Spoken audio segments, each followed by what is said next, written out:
¿Qué temen los mercados?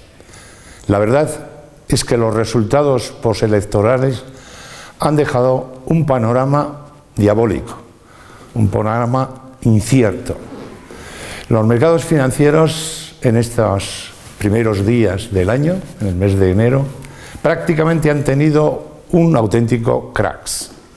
Hay valores, sobre todo los bancarios, que desde el mes de julio del año pasado han perdido ya más del 50% de su capitalización. Entre estos valores podríamos poner a los dos grandes bancos, el Banco Santander, el BBVA, han tenido un desplome brutal. ¿Qué es lo que está pasando? Dicen que los mercados anticipan lo que va a ocurrir en la economía real con meses de alguna manera de previsión, de anticipación. ¿Qué está ocurriendo? El panorama internacional en estos meses no ha mejorado.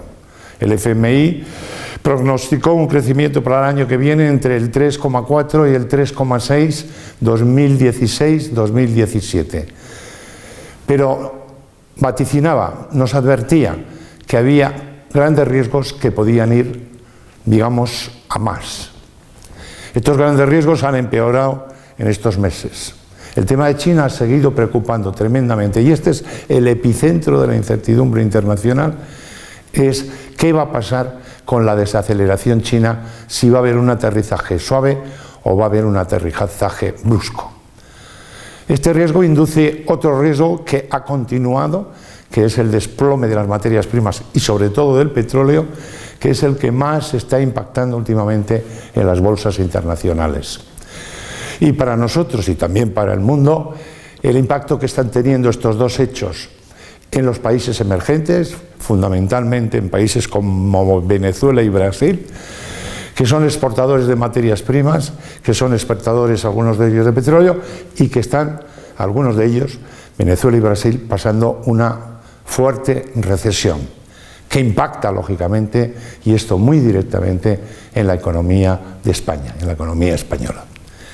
Y el cuarto tema que ahí ha seguido, con dudas, es que últimamente se está pensando que la economía de Estados Unidos no está tan fuerte como parece. Es más, los últimos datos de producción industrial nos hablan de desaceleración.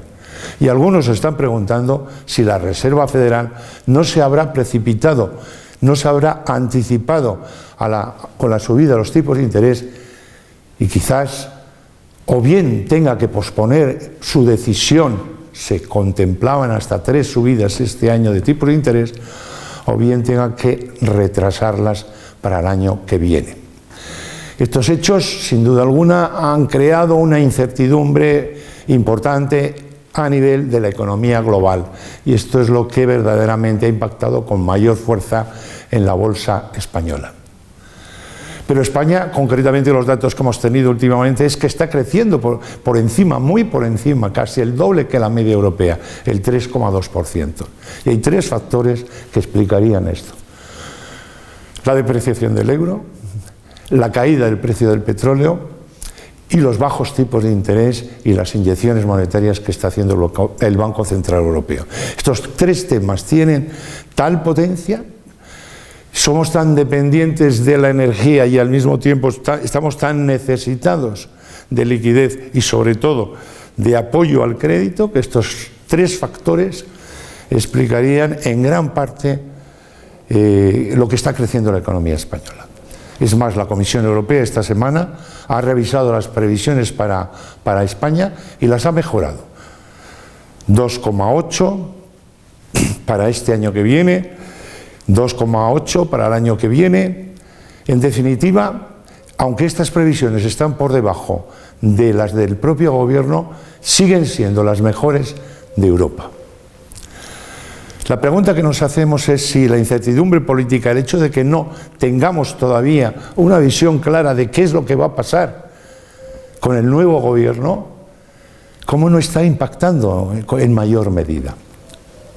El otro día decía el ministro que todavía la incertidumbre política no ha hecho su impacto, no ha hecho su huella sobre la economía española y que es de esto de continuar, sí lo veríamos más adelante. Esto no es cierto totalmente. Esta misma semana hemos visto el índice de confianza del consumidor, que ha bajado 8 puntos. Estaba aproximadamente sobre los 107, 108, por encima del nivel, digamos, de expansión, recesión, y ha bajado a 90 y tantos. Es decir, el consumidor español, el ciudadano español, se ha parado. Ha dejado, si no de consumir, está poniendo precauciones. Hemos comprobado también, por la balanza de pagos, por la balanza financiera, que España en los últimos meses ha tenido, en el último trimestre, una salida de capitales de 42.000 millones, cuando en el mismo periodo del año anterior habíamos tenido entrada de capitales. Se está empezando a notar. Y el problema es que no vislumbramos cuál puede ser la salida. De todas las alternativas posibles, la gran coalición derecha-izquierda, la gran coalición de extrema izquierda, el gobierno en minoría, PSOE con Ciudadanos, solo se atisban como posibles dos: la gran coalición y la coalición de izquierda. Y la gran coalición hoy, con las posturas que tienen los partidos, se ve prácticamente imposible. Y sin embargo este país necesita eso, porque ninguna de las otras alternativas serían capaces de gobernar. Tenemos que pensar que las reformas que hay que hacer son de tal calado: reforma de la Constitución, si quiere entrar en la reforma laboral, el gran pacto de la educación, que ningún gobierno ha sido capaz de llevarlo adelante. Necesitamos un gobierno donde estén representados la derecha y de la izquierda. Ni una solución de izquierdas es conveniente, ni dará solución, y tampoco lo daría una coalición o una salida o una composición donde solo estuvieran partidos de centro y de derecha. ¿Qué quiere decir esto? Que si fuimos capaces en los pactos de la Moncloa, con menos experiencia de consenso, con menos cultura de consenso, pero con más visión de Estado y con más responsabilidad, hoy eso debiera también de ser posible. Sin embargo, en estos momentos somos muchos los que pensamos que la solución de izquierdas está dentro de lo posible y que el escenario de unas nuevas elecciones cada vez es más probable. ¿Puede aguantar España 6 meses con un gobierno en funciones? El ministro de Guindos dice que sí, que teniendo los presupuestos aprobados y teniendo un gobierno con ideas claras, podría aguantar. Pero ¿cuánto se deterioraría la economía durante estos 6 meses si ya estamos viendo que el consumo y la inversión están fallando? ¿Qué responsabilidad tienen nuestros gobernantes y nuestros políticos, que son incapaces de llegar a una solución, viendo que España se encuentra en una encrucijada de ruptura de la unidad de España, con problemas en nuestra integración con Europa? Nos acaba de comentar la Comisión Europea que vamos a incumplir el déficit este año, 4,8 frente a 4,2.